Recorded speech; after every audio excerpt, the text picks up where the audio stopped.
Sr. Deputado está mais interessado se há falta de equipamentos, se os polícias compram equipamentos. Falou nas bodycams, portanto, nas câmaras corporais. O Sinapol foi o primeiro sindicato, e isso está provado nos meios de comunicação social, a falar nisso e na necessidade disso e na necessidade da Comissão Nacional de Proteção de Dados permitir o uso dessas câmaras, dizer que falta de equipamento há. Indiscutível. Hoje mesmo fomos informados que a Direção Nacional da Polícia de Segurança Pública vai comprar uns subcoletes para os coletes de proteção balística, porque a própria Direção da Polícia reconhece que não há coletes de proteção balística em quantidade suficiente e que, perante uma situação de problema de saúde pública, de facto andar com o colete que acabou de sair do turno anterior por outra pessoa e vesti-lo, sem ter qualquer tipo de proteção, não seria muito higiênico ou até mesmo saudável. Daí a própria polícia reconhecer esse facto e dizer que vai comprar uns subcoletes para se vestirem antes de se vestir o colete, para tentar, tanto, criar a distância entre quem usou o colete antes e quem vai usar a seguir. Equipamentos comprados pelos polícias, mas isso é mais do que evidente. E qualquer pessoa que diga que isso não existe, não vive no mesmo país que eu vivo, ou então não conhece a mesma polícia que eu conheço. Porque se não fossem os polícias, muitas das vezes, a suportar às suas custas, e deixe-me dizer, com os baixos salários, e até trouxe aqui uma tabela, que se quiserem eu posso distribuir, eu julgo que terei cópias suficientes, em que demonstram que, este até foi notícia do Polígrafo, curiosamente em 2016 o Sinapol já tinha falado nisto, que é a referência do salário mínimo nacional em relação à referência do salário de um polícia. E eu vim para aqui e depois de estar aqui e de já ter ouvido o nosso Primeiro-Ministro a falar, até já tive que escrever aqui numa, que é nesta, 750 euros de salário mínimo em 2023. Acontece que um polícia recebe de salário 791 em 2020. E vou aqui abrir um bocadinho o leque aos seus deputados acerca de um outdoor que em breve estará disponível na cidade de Lisboa.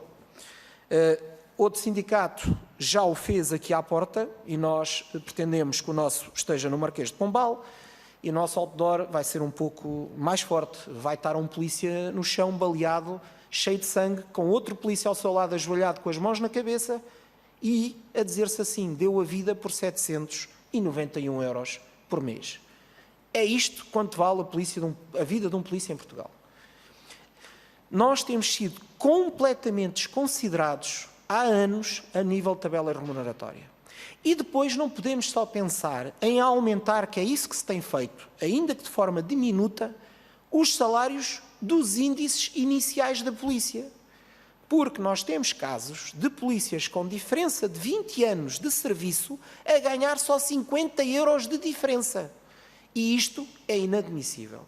Não se pode exigir de uma força policial, como exigem aos profissionais da Polícia de Segurança Pública, o que se exige, mas depois não se recompensar com o salário adequado a missão que eles desempenham.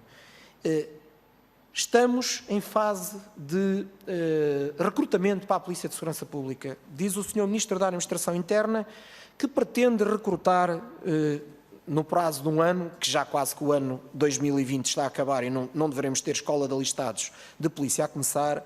Portanto, 2020 não vai ter novos polícias a sair em 2021. Mas dizia o Sr. Ministro da Administração Interna há pouco tempo que iríamos ter 1000 novos polícias. Abriu-se um recrutamento para a polícia. Desse recrutamento temos neste momento apurados cerca de 1300 polícias que ainda não desempenharam as provas escritas todas ou se desempenharam ainda não há notas. Por norma, nas provas escritas a média de eliminação ronda os 30% a 40%. Logo, se nós formos aos 1300 e retirarmos 30% ou 40%, significa que não vamos ter polícias suficientes para ocupar as vagas que supostamente foram anunciadas pelo Governo, ou seja, os 1000 polícias. Temos uma dificuldade muito grande. Ser polícia em Portugal significa ser polícia em Lisboa. Ser polícia em Lisboa significa que 791 euros por mês não chega para pagar a renda de casa, nem chega para pagar as despesas do dia-a-dia, a alimentação ou o que quer que seja. Logo, se nós tivermos cidadãos que estão empregados a ganhar o ordenado mínimo ao pé da sua casa, No interior, é preferível eles continuarem a ganhar o ordenado mínimo ao pé de sua casa e terem a sua habitação e terem já a sua vida, do que virem para Lisboa, para ganharem pouco mais que o ordenado mínimo e a gastarem quase a totalidade do seu salário em alimentação e em estadia. Isto é um problema que nós temos. Ainda também, aproveitando o que o Sr. Deputado do CDS, Dr. Telmo Correia, disse sobre a situação como o grupo de trabalho tem, não é? Das condições de trabalho dos polícias. Eu considero que os serviços de saúde têm a ver muito com as condições de trabalho. E tenho aqui a Sra. Presidente, que é de uma região autónoma, para dizer algo que se está a passar nas regiões autónomas há quase 2 anos e que não há ninguém, tenho que repetir, não há ninguém que até hoje tenha solucionado, que é o problema dos serviços de saúde da PSP. Se na região autónoma da Madeira, o Governo Regional da Madeira assumiu que vai continuar a suportar as comparticipações na Secretaria de Estado Regional de Saúde que dizem respeito às despesas do sistema de assistência à doença da Polícia de Segurança Pública, nos Açores nós estamos a ter um problema. Ou seja, os polícias querem ir a uma farmácia e têm que ir à farmácia utilizando os médicos do Serviço Nacional de Saúde, porque se utilizarem os médicos da PSP não conseguem levantar medicamentos porque não os conseguem ter desconto nos medicamentos. Andamos há 2 anos com este problema. É um problema que tem a ver entre receitas de serviços regionais de saúde e receitas do Serviço Nacional de Saúde. E pedi aos seus deputados se podiam se lembrar dos polícias que trabalham nas regiões autónomas dos Açores e da Madeira relativamente aos problemas do Serviço de Assistência à Doença. Salientando que o Serviço de Assistência à Doença da Polícia de Segurança Pública rege-se pelos princípios da ADSE previstos exatamente na legislação que está em vigor. Dizem esses princípios que o Serviço de Assistência à Doença tem que descontar 3,5% do salário de um polícia. Pois bem, um polícia dos Açores e da Madeira desconta 3,5% no salário, mas não tem médicos praticamente nenhuns do Serviço de Assistência à Doença. Ou seja, paga, é obrigado a pagar, ao contrário dos beneficiários da ADSE que podem desistir de serem beneficiários da ADSE, os polícias não podem desistir de serem beneficiários do SAD. Os polícias destas regiões autónomas estão a pagar um serviço de saúde, mas depois não têm praticamente médicos nenhuns convencionados com o serviço de saúde.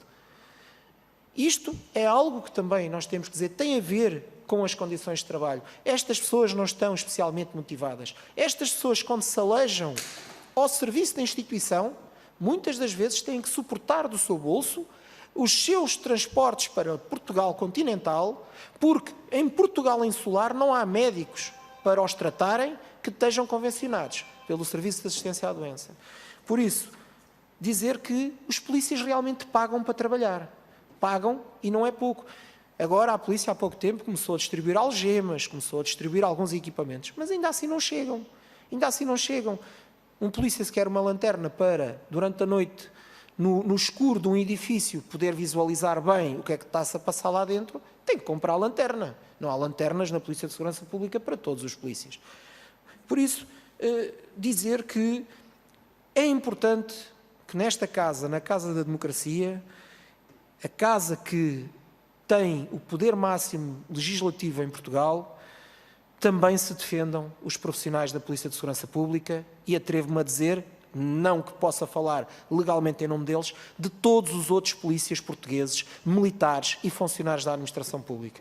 Muito obrigado pela oportunidade que nos deram.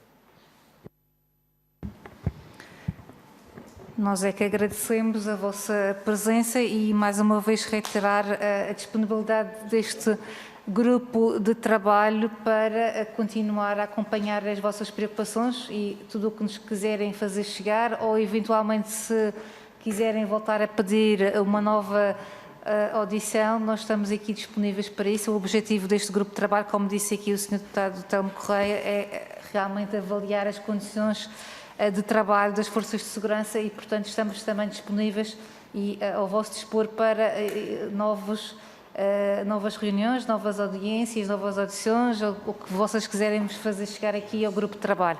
Obrigada e, mais uma vez, pedimos desculpa pelo atraso com que se iniciou esta audição, mas foi fruto do trabalho plenário que hoje terminou esta hora. Obrigada.